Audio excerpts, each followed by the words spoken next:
these rats had gone up and into the walls and were living into the walls. So one of the saddest things that we have in real estate is when you have somebody who is legitimately sick, and by that I mean a hoarder house. I had a client who was actually a good friend of mine, and they had a rental property, and unfortunately that tenant was really sick, and it was a hoarder house, and they had moved out and they had cleaned the house out.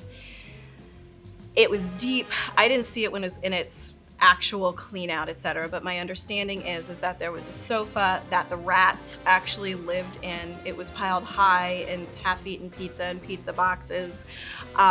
It was a whole thing. So by the time I got there, the carpet had been removed from the property. It was only subfloor. There was no furniture or other actual like trash debris in the house.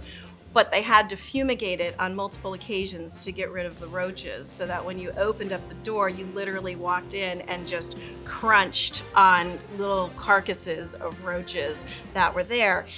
And I'd never actually seen it before. So you know in Tom and Jerry cartoons, like the Tom and Jerry cartoons, where there's the baseboard and then Tom always comes out of the little mouse hole.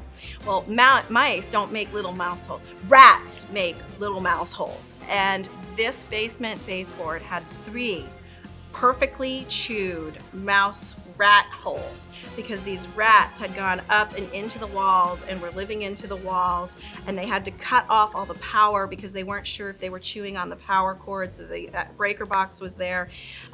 Needless to say, we cleaned up the roaches. The rats had been long gone by that point. We did put it on the market as a total fixer-upper rehab. We ended up with 57 offers and ended up escalating about $130,000 over asking price with it.